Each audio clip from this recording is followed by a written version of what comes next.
Hi, I'm Jack Wood from Planet Eclipse, and today we're going to run through a few features of the new Cure 3 bolt and also installation of the Cure 3 bolt into your existing guns.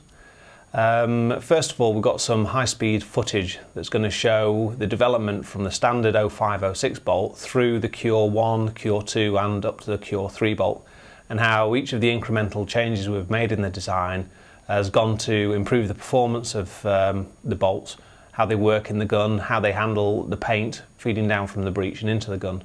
So we're going to show you some of these high-speed footage clips. These are filmed at about 12,000 frames per second, so you can see in graphic detail the small changes that the bolt has made into the way that paintball's handled in the breech. You'll also be able to see exactly what happens when something goes wrong and where you can actually deform a paintball to the point of it breaking prior to it actually arriving in the breech, and how that in turn then looks like a barrel break or a chop in the breech, when in fact the damage was already done to the paintball before it actually got into the gun. So we're going to show you those first, and then I'll go through installation of the Cure 3 bolt and how to insert the pin. And I hope you enjoy it all, and I hope you'll come back to the Planet Eclipse learning channel again. We'll keep these updated on a regular basis with technical information and things that we might the things that we find interesting, and we hope you find them interesting too. So enjoy, and I'll see you again soon. Okay, so here's the first clip, and this is an Ego 5 bolt in an Ego 9. You can see as the bolt comes forwards, it actually clips the bottom of the second ball in the stack, and this is the main thing that we were trying to prevent with the Cure bolts. It's a very common phenomenon, and most bolts will experience this with some kind of force feed loader.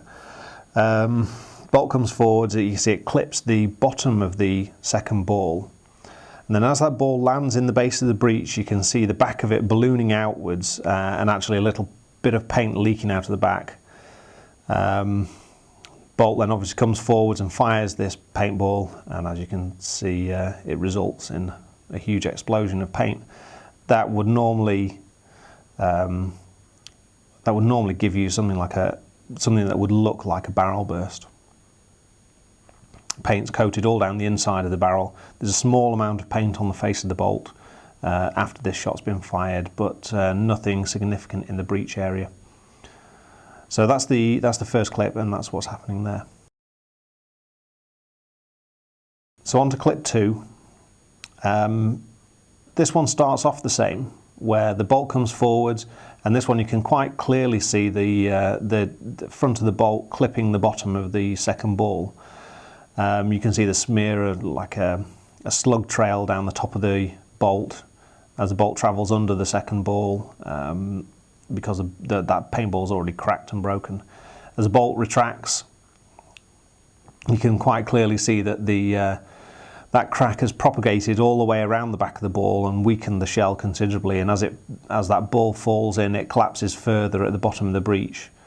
Is well and truly broken by the time it hits the bottom of the breech. But at this point there's no paint actually in the breech, there's no paint in the feed tube, or even a significant amount of paint on the bolt.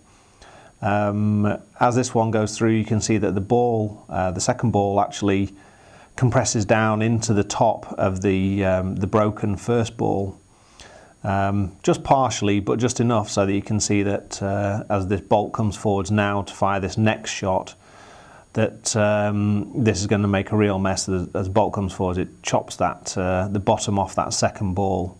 And then you now have not just the explosion of the first ball that was broken, but also part of the second ball.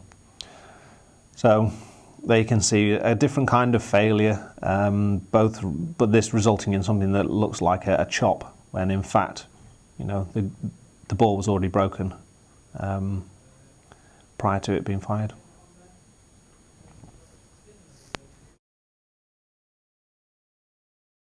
This third clip is a Cure 1 bolt. So this was our first attempt at seriously negating this issue of the second ball being clipped in the stack by the bolt coming forward.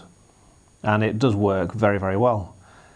A couple of things to point out here. You can see that the ramp on the top of the Cure 2 bolt actually leads to the second ball being pushed back up into the breech as the back up into the feed as the bolt comes forward and fires the first ball. This is only something we recently discovered could cause an issue, and hence one of the changes to the Cure 3 bolt. But looking at the Cure 1, you can see that the ball drops in and actually bounces around in the breech quite a bit. The ball does actually move backwards and forwards between the detent and the face of the bolt quite considerably between each shot, a lot more than you would expect. Obviously at 12,000 frames a second, it makes this look like it's taking forever to settle. In reality, it's taking fractions of a second, but it's still quite a lot of movement. Particularly on the last shot, you can see that the ball moves quite a few millimeters between the detents and the face of the bolt. So, two areas of improvement we could look at there.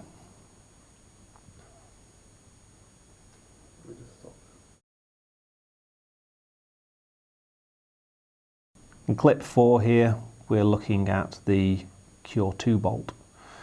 You can see on this one that the ramp in the top is the same, and again you can see as the bolt comes forwards, it's pushing the second ball in the stack back up into the feed tube. Again, the bolt works very well, but there is room for improvement, particularly in the way that the second ball is being compressed back up into the stack, and what effect that has when the balls in the stack are compressed between the bolt being forced upwards and the loader trying to force downwards. So, but the big improvement with the Cure 2 bolt is, if you notice, the balls fall into the breech and they settle very quickly in the bottom of the breech. The cup in the face of the Cure 2 bolt stops the ball rolling backwards and forwards between the detent and the face of the bolt. In fact, it not just helps settle the ball quicker, it also means that the stack is kept in a nice vertical line. All the balls stacked nicely on top of each other. There's no overlapping into the breech.